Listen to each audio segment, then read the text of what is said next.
किसी महिला के द्वारा किसी पुरुष का उत्पीड़न अभी तक मात्र एक मजाक समझा जाता था, लेकिन अब ये एक बड़ी गंभीर समस्या बन चुका है और आप कह सकते हैं कि ये सरकार के गले की हड्डी बनता जा रहा है। एक वक्त था जब पुरुषों को लेकर जब गुहार लगाई जाती थी तो लोग मजाक उड़ाते हुए नजर आते थे, लेकिन अब लगातार तमाम ऐसी खबरें सामने आ रही हैं, चाहे फिर वो मेरठ के ड्रम कांड की खबरें हों, अतुल सुभाष की खबर हो, या फिर दिल दहलाने वाली कर्नाटक के 1981 बैच की आईपीएस ओम प्रकाश की बेरहमी से कत्ल की खबर हो। कर्नाटक के आईपीएस बैच 1981 के पूर्व डीजीपी रहे ओम प्रकाश को लेकर जो खबर सामने आई है, ये हैरान करने वाली तो है ही, ये सरकार को जगाने वाली खबर है, जहां सरकारें लगातार इस बात से मुंह मोड़ती हुई नजर आ रही हैं कि पुरुषों के साथ कुछ भी गलत नहीं होता, पुरुष हमेशा अत्याचारी होता है। वहीं हैरान करने वाली खबर सामने आई कर्नाटका से, जहां पर पूर्व डीजीपी के साथ उसी की पत्नी पल्लवी ने अपनी बेटी के साथ मिलकर बर्बरता की। मिली जानकारी के मुताबिक जिस वक्त मछली के साथ खाना खा रहे थे पूर्व डीजीपी, उस वक्त उनकी आंख में लाल मिर्च का पाउडर डालने के बाद उनकी वाइफ पल्लवी ने उनकी बॉडी पर तकरीबन 8 से 10 बार चाकुओं से वार किया और 20 मिनट तक उनका लहू बहता रहा और ज़्यादा ब्लीडिंग होने के कारण उनकी जान चली गई। ये रिपोर्ट में सामने आया है शुरुआती तौर पर।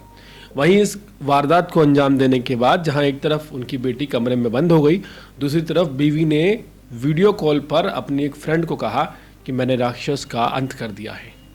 सोचिए कितनी भयावह स्थिति है पुरुषों की हमारे देश में। यह व्यथा मैं जो आपको सुना रहा हूं, यह व्यथा किसी आम आदमी की नहीं है, ये एक आईपीएस अधिकारी और 2015 में डीजीपी रहे ओम प्रकाश की है। सोचिए एक डीजीपी रैंक लेवल का शख्स जिसका एक पर्सनल वीआईपी सिक्योरिटी गार्ड जब घर आने की इजाज़त मांगता है तो वो मना कर देते हैं और ये कहते हैं कि अभी मैडम घर पर है, अभी तुम ना आओ,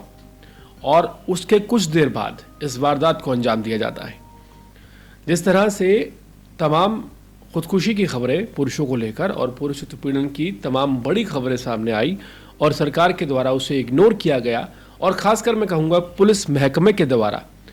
देश के विभिन्न राज्यों में इस समस्या को ना सिर्फ मजाकिया समस्या समझा गया, इस समस्या का मजाक उड़ाया गया, उन पुरुषों को पुलिस द्वारा कई बार लूटा गया जो अपनी व्यथा लेकर डायरेक्टली पहुंचते थे, और वहां ना सिर्फ उनको इग्नोर किया गया बल्कि उनको एक मोटा मुर्गा समझकर हमेशा काटा गया। लेकिन आज पुलिस के ही इतने बड़े अधिकारी के साथ जब ऐसी हरकत हुई तो तुरंत ही पुलिस द्वारा सीसीबी का गठन कर दिया गया। पूरे मामले को सीसीबी यानी कि सेंट्रल क्राइम ब्यूरो को सौंप दिया गया है, क्योंकि ये एक हाई प्रोफाइल मर्डर है। बेटी और मां को दोनों को गिरफ्तार कर लिया गया है और जो बेटा है डीजीपी का, उसके बयान के आधार पर यह कार्रवाई की गई है। ज़्यादा हैरानी वाली बात इस पूरे मामले में ये है, जहां अभी तक हम इस बात को सिरे से इग्नोर करते आए हैं कि पुरुष के साथ तो उत्पीड़न हो ही नहीं सकता, मर्द को तो दर्द हो ही नहीं सकता, मर्द के साथ गलत हो ही नहीं सकता। वहीं अब जिस तरह की वारदातें सामने आ रही हैं, ये हैरान करने वाली है। मामला घरेलू विवाद से होता हुआ सोचिए डीजीपी रैंक तक पहुंच गया है। अगर एक महिला पूर्व डीजीपी रहे शख्स से नहीं डरती, या आप कह सकते हैं कि एक डीजीपी की वाइफ अगर इस कार्य को अंजाम दे सकती है, आप कानून को हाथ में ले सकती है, उसे पता है कि अगर वो कोर्ट में जाकर कल को कहेगी कि उसने आत्मरक्षा में ये कदम उठाया है, तो महिला होने के नाते उसे ना सिर्फ रिबेट मिलेगा बल्कि वो सज़ा से भी बच जाएगी और उसे ज़मानत भी मिल जाएगी। तो पूरे मामले में सबसे ज़्यादा हैरान करने वाली बात और जो मुद्दे की बात है वो यही है कि जो कानून है जो पुरुषों के लिए बनाए गए हैं, या आप कह सकते हैं कि यूजुअली जो कानून बनाए गए हैं वो जेंडर बायस्ड लॉ नहीं है। जो लॉ होना चाहिए वो जेंडर बायस्ड होना नहीं चाहिए, इसको न्यूट्रल लॉ होना चाहिए। जब तक लॉ न्यूट्रल नहीं होगा, लिंग के आधार पर भेदभाव किया जाएगा, तब तक इस तरह के तमाम बड़ी क्राइम की खबरें सामने आती रहेंगी, इस बात में कोई दो राय नहीं है। और हाल फिलहाल ये जो खबर सामने आई है, ये सरकार की और प्रशासन की नींद खोलने के लिए एक मील का पत्थर साबित हो सकती है अगर इस पर गौर किया गया, क्योंकि जो तमाम पुलिस अधिकारी अभी तक पुरुषों का शोषण ये कहकर करते आए हुए हैं कि तुम्हारी सुनवाई ही नहीं होगी, तुम्हें पूछा ही नहीं जाएगा, वो ये ना भूलें कि कोई पुलिस अधिकारी किसी भी रैंक पर रहे,